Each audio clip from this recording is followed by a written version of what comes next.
Estamos aquí con Enrique Chirinos. Y no tiene que ver nada con Willy Chirino. Uno es cubano y este es venezolano.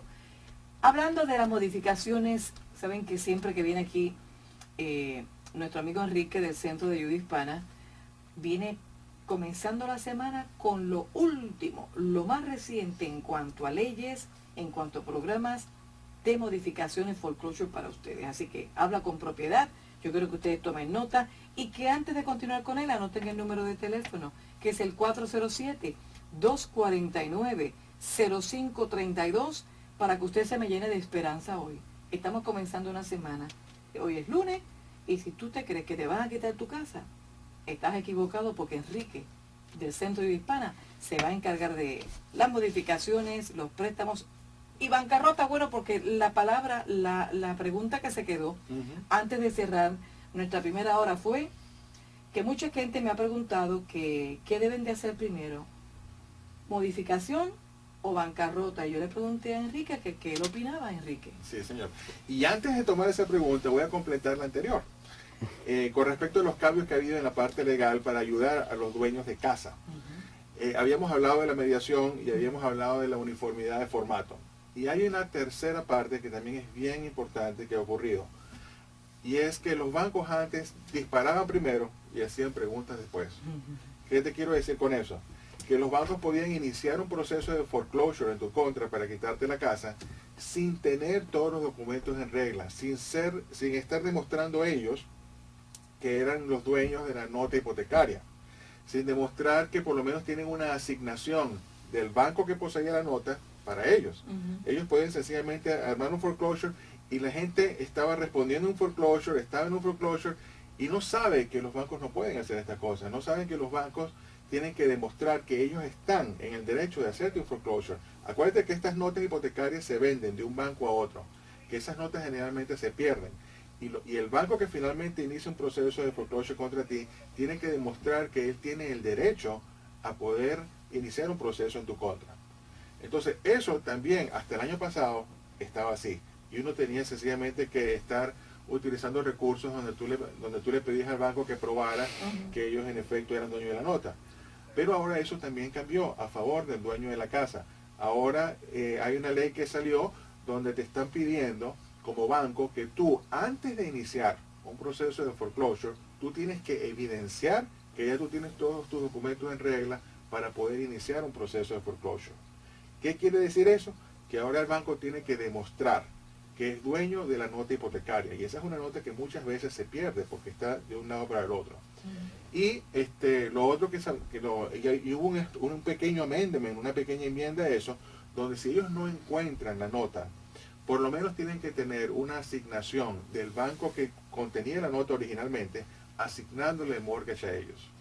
Entonces, eso también va a reducir el número de foreclosures que van a generarse, porque ahora ellos no pueden sencillamente disparar primero y preguntar después. Los bancos tienen ahora que evidenciar a la corte, evidenciar al juez, que en efecto ellos tienen derecho a comenzar un proceso de foreclosure antes de hacerlo. Entonces ese es el tercer cambio que ha ocurrido. Entonces fíjate, hay muchas cosas aquí que están ocurriendo a favor del dueño de la casa en términos legales.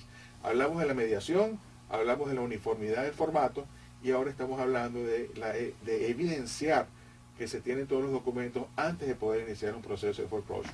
Las personas que actualmente que nos estén escuchando o sepan de algún familiar que está en el estatus A, llevan un año viviendo la casa, año y medio, sí recibieron lo de foreclosure para la corte, pero no han recibido más nada. ¿En qué estatus? Yo quería hacerte esta pregunta, ¿en qué estatus está en esa residencia? Porque como no están pagando mensualmente, pues dicen, ya tengo todo en caja, estoy empaquetada, estamos empaquetados para cuando ven, pero mientras tanto seguimos viviendo la casa.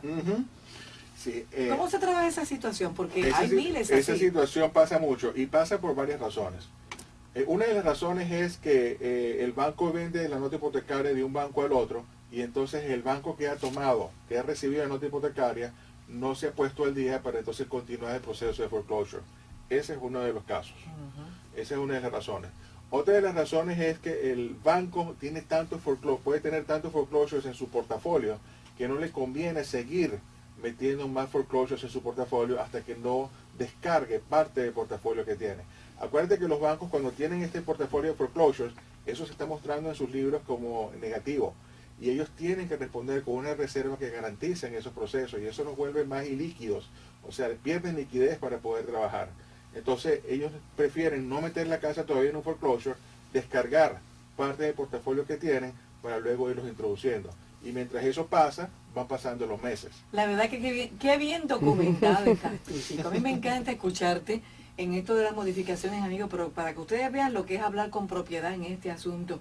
Por eso yo les recomiendo a ustedes que acudan inmediatamente en una situación como esta y rieguen la voz aquí a donde Enrique, en el Centro de Ayuda Hispana, con esta situación. En cuanto a modificaciones y bancarrota, hay gente que dice, yo me voy a la bancarrota y empiezo desde cero. No, mejor yo prefiero modificar. ¿Cuál es tu respuesta a esto? Ok. Aquí hay varios cambios también que están ocurriendo de nuevo. Te digo, estamos ahorita en flux. O sea, aquí todo se está moviendo. ¿Okay? Tradicionalmente, yo siempre he preferido, en el Centro de Ayuda Hispana siempre hemos preferido primero modificar y luego hacer una bancarrota. Siempre lo hemos definido así. Y siempre hemos tomado unos parámetros que son muy claros para eso. O sea, nosotros vemos la deuda completa de la gente, vemos si sobrepasa $500 los pagos mínimos. Si eso pasa así, entonces metemos a la persona en un debt consolidation, porque los bancos esperan que tú hagas eso, y los bancos saben que tú vas a agarrar tu deuda y la puedes reducir a la mitad. Y entonces en base a eso que te van a calcular los déficits. Entonces, ¿qué te estoy diciendo? Que tradicionalmente yo prefiero trabajar con la persona sin hacer bancarrota, haciendo una consolidación de deudas y luego sacando los números en base a eso para hacer una modificación. Si todavía estás muy endeudado, después de una modificación, entonces sí, la gente entonces va a una bancarrota y elimina el resto de la deuda. Eso es lo que yo siempre he manejado con ellos tradicionalmente. Pero, como te digo, estamos en estado de flux. Ahorita todo se está moviendo, estamos en flujo. ¿Y qué pasa? Ahorita en marzo 26, el gobierno acaba de introducir una nueva mejora para las personas, para los dueños de casa. Específicamente, ¿qué? Hay una parte muy importante. Acuérdate que si tú haces una bancarrota hasta antes de marzo 26, no podías hacer modificación. El banco no te hacía modificación si ya tú estabas en bancarrota.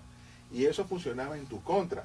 Porque, ¿qué quiere decir eso? No te modificaban, te agarraban tu deuda, ¿verdad? Te la dividían por 5 años y se la sumaban a lo que tú debías. Entonces terminabas pagando más. Pero eso cambió. Ahora a partir de marzo 26, la nueva ley está permitiendo que los dueños de casa puedan modificar dentro de la bancarrota. Entonces ahora ya la cosa no es tan sencilla. Ahora hay que ver bien los números, ver qué es lo que funciona mejor para el dueño de casa. Y una vez que tú sacas los déficits, sacas las ventanas que tú sabes que el banco va a permitir, ahí uno toma la decisión de si vamos a bancarrota primero o si vamos a modificación primero. La respuesta entonces ahora es, depende. O sea, ya no es modificación primero y bancarrota después. Ahora la respuesta es, yo veo tus números, yo veo qué es lo que más conviene para ti y de ahí se toma la decisión.